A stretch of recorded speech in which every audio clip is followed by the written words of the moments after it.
dad married my stepsister, and they are now having a baby. My stepsister has been in our lives since she was around 3 or 4 years old. Her biological father passed away when she was just a baby, so my dad basically raised her as his own. Growing up, they were always strangely close, and to be honest, it did make me jealous because it was so obvious that he loved her more than he loved me, and I'm his firstborn child. For a little bit of context, I'm a year younger than she is, and since I was like 10 or 11, I have had people come up to me and ask me if there's anything going on between them because they just seem so close. Which genuinely seemed insane to me at the time because I could never picture my father doing something like that or being capable of that. They were constantly together though. Like, he would not allow her to have sleepovers with her friends. And my sisters and I were all allowed to have sleepovers whenever we wanted, but she never stayed the night with anyone. She never really dated anyone, and it was like an unspoken thing, but I remember she walked out with a boy out of school one day and she told me to not tell our dad about it. She then grew up to work with him and she stopped calling him dad and started calling him by his real name. Fast forward some years and she's 20 years old and her mother and my dad got a divorce. She got a different job, not working with him anymore, but she continued to live with him just like our brothers did. Fast forward a few more years and I go over to their house and I see that her bed is in the same room as his. I asked them why they did this and they said that they felt like our brothers needed their own rooms individually to themselves, so they just moved her bed into his room. Obviously, I thought that was really weird, like that's not a normal excuse, but then I later found out that that same day they actually told my other stepsister about their relationship and she got really upset and was not accepting of it at all. Several months later, I am at my daughter's birthday party and my little sister shows me a TikTok that my father had posted, and it's a love song with a slideshow of a bunch of pictures of my stepsister, and basically he's proclaiming his love for her. I was shocked and disgusted to say the absolute least, and then I was even more upset when I find out that I'm literally the last one to know about this. My only full sibling, who should be the one that told me about this, has known for months and didn't tell me about it. And the worst part is that she is supportive of their relationship. I am very much the opposite, which seems normal to me. Like, I'm so confused. After he posted that TikTok with her, I messaged him and asked why he hadn't told me, and he literally just said IDK, and that was 3 years ago, but I've heard differing stories from everyone, and some say that the relationship started like 8 years ago, and then other people say that their relationship started like 11 years ago. But that was the last time that I talked to him. My stepsister is 30 years old and my dad is 51 years old. They got married like a year or so ago, and recently I was scrolling on Facebook and I saw that she was tagged in something, so I went to her profile page and there it is, a pregnancy announcement posted about a month ago, and I am again the last one to know. I'm just honestly so sick of everyone thinking that I'm the bad guy because I don't approve of their relationship. Like, I don't understand how no one in my family can see what's wrong here. This has definitely driven a wedge between me and most of my family members, and guess what? Today I got a message from my full-blood sister telling me that their child, their baby that's coming, is a girl. So that's very concerning to me. But I basically have no relationship with my full-blood sister anymore because of her supportiveness towards this relationship, and I just cannot handle it. Welcome back to my channel, guys. I'm so happy that you guys are back. That means you guys actually like me just a little bit, Don't forget to give me a like and subscribe. Definitely next week I will have more interesting videos. This week it's still interesting too. It's just a bunch of interesting story times from TikTok that I thought was pretty interesting to keep you guys entertained. I will not be commenting on these videos today because I know there's some of y'all that don't like me jumping in and interrupting, but I feel like there are some places that I should be jumping in and saying my 2 cents, because I really do be feeling like I want to say something. But today is just story time. If you like, you know, some of the stories that we're going to see today, don't forget to leave a comment below. I do like to interact with the comments, so I would really appreciate it. But thank you again for clicking on. Don't forget to give me a like and subscribe, and I will see you guys next week. Please enjoy the video. haven't told you guys this. This is my most fucking embarrassing story, and I didn't really remember it because I think I blocked it out until a brand reached out to me wanting me to promote their edibles. And oh my god, I need to tell you guys. So I don't sleep. I literally have to take something every night to sleep. So when I sleep over at a guy's house, normally I have loose pills in my purse, medicated pills, that I'll take to go to bed. But I didn't this night. So he was like, oh, I have like THC gummies that you can go to bed there for sleeping. And I was like, oh, like haven't tried that before, but yeah, like people do that all the time. That's totally fine.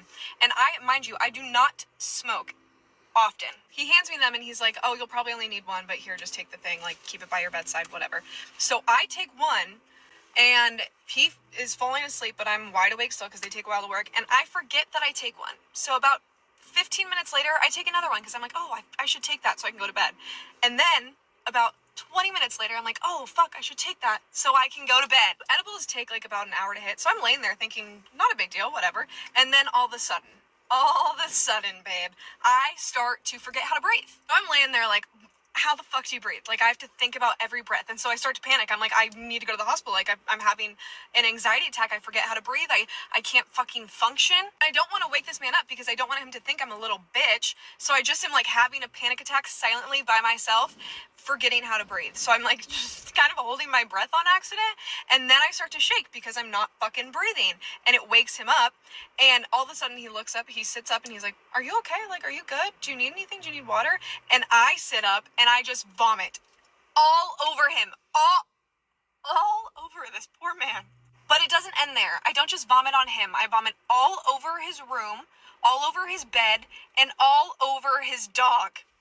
So I just get up and I walk outside as fast as I can for somebody who can't fucking breathe, and I'm sitting outside on a lawn chair sobbing. You know, like when little kids throw up and they start to cry? That's what I was doing. I was like hyperventilating, being like, I want my mommy, I can't breathe, I need to go to the hospital. He comes out and he is like, okay, what can we do, trying to calm me down. I'm still vomiting, and I had seafood, so it was like not pleasant by any means. And I assume what he did next was go get the hose to wash his dog off, not me. But as soon as I saw the garden hose, I was like, clean me off, I can't go inside like this. So he's spraying me down with the hose, and I'm like, I'm still wearing clothes, like I need to get out of these clothes. So I just start stripping, butt-ass naked, while sobbing and throwing up, stating I need to go to the hospital. I'm butt-ass naked on a lawn chair, trying to like regroup, having an existential crisis. Like the things I was saying, like I wouldn't even say to my therapist. And this poor man just stood out there with me for probably like 2.5 hours while I threw the biggest bitch fit of my whole life. And I'd like to say I wouldn't try edibles again, but I know myself and I will. And I'll probably have the same experience. But I'll try them again after that too. I just don't ever learn. Craziest story that you have from when you were blackout drunk. I'll go first. This is genuinely like the funniest and craziest story that's happened to me, but it's only funny because I'm still alive. Like, this is dangerous. Don't do what I did. Basically, when I was 20 years old, I decided to go to Lollapalooza, which is like the big music festival in Chicago. And I famously do not like crowds. I don't like loud music, so I don't understand why I was like, I should go to Lollapalooza. So out of anxiety, I drank way too much at the pregame. I had also just switched my medications, so like things were messed up. I got way too drunk. My friend Jackie should stitch this with her recounting of events because her day was crazy trying to look for me. She told me all of this after. Apparently, we get to the front of the line to enter. I don't actually have a ticket, so we have to go pick up my ticket at a hotel like blocks and blocks away from like a secondhand seller. But I'm like completely gone. And Jackie, she's just like, I gotta get Maddie inside so I can like get her water. Like, it's way too hectic to get back home, like on the trains and stuff. We're just gonna get inside and wait out her drunkenness. We have to walk a few blocks now to go to the hotel, get my like wristband. I'm falling the entire way. This is when I like fracture my wrist, I later come to find out. The way Jackie describes it, I just kept falling and standing up, like completely unbothered. Like, so she didn't realize that I had like fully fractured my wrist. Somehow she maneuvers us, so we get my ticket, we walk back to Lollapalooza, we get inside, and Jackie's freaking out. All of our other friends had left us, and Jackie's like, I literally need to get Maddie water and food so bad. So Jackie makes the hard decision to like sit me down under a tree. That way she can walk like 20 feet, like stay so close, but walk 20 feet to go get me food and water. Like, she literally like puts me down. I'm like passed out. I go, okay, Jackie, I'll stay here. She runs and she cuts the food and water line, buys me a ton of food and water, runs back to where I am. I'm gone. Maddie Hart has left the building. She starts calling me. Apparently, every time she would call me, I would answer and go, where are you, Jackie? And then I'd hang up. Picking Picking up with my point of view, I black back in and I'm outside of the festival. My phone is on 1% and I'm trying to order an Uber. That's when I like come to and my phone dies, so I can't order the Uber. I black back out, I black back in, and I'm looking at my phone. It is now completely smashed on the front and still dead. And I'm also on a bus to I don't know where, and I'm sobbing my face off. Black back out, I black back in, and I'm on a different bus, and it's at the end of the line. Like, I'm the only person still on the bus. And the bus driver turns around and she goes, "Ma'am, where are you trying to go? Like, this is the last stop." And I was like, "Well, I'm trying to get home." And she was like, "Well, this bus is going to Indiana." We're like on the very edge of Southside Chicago now, and I live like north, like in a suburb a little bit past Chicago. I just stumble outside of her bus, like I walk away. A police car rolls up and they're like, "Ma'am, where are you trying to go?" And I was like, "I'm trying to go home." And they're like, "Well, we can take you to the Red Line." The Red Line is like the farthest train stop in Chicago, and I need to get all the way to the Purple Line, which is the farthest side this way. I'm like, "Great, take me to the Red Line." So I get into their police car. I'm in the back of the police car. I hear the police officer on the radio go, "Yep, we got her." So I assume the bus lady might have called them, like, I don't know. Simply must acknowledge the privilege that as a white woman, I got picked up by the police and there were no questions. They were like, "We'll just take you to the train." But also it's crazy that they didn't ask me any questions. It's crazy that they were just like, "Okay, blackout drunk woman with no clothes on, we're just gonna take you to the train and wish you the best. You can't offer me like a phone charger?" I don't know. Again, I'm still blacking in and out. I'm still drunk. So anyway, they drop me off at the Red Line. I'm like scrounging on the floor of like the train station looking for quarters. I literally don't remember, but I somehow found the money to get the ticket. I'm on the Red Line. It's like a 3-hour train ride from the Red Line to the like Purple Line to my house. I'm sobbing the whole time, and now my wrist pain is really starting to set in, and I'm also covered in blood. 3 hours pass, I switch trains, whatever. Finally, I get to my train stop. Now it's nighttime, I'm starting to sober up. I leave the train station and I start to walk home. It's only a few blocks to my house, but I get lost, and I'm walking down the sidewalk, and a woman in a car pulls up next to me. She rolls down her window and she goes, "Ma'am, you need to cross the street. There's a coyote following you." I go, "Can you help me get to my house?" And she goes, "I can't help you." And she drives away.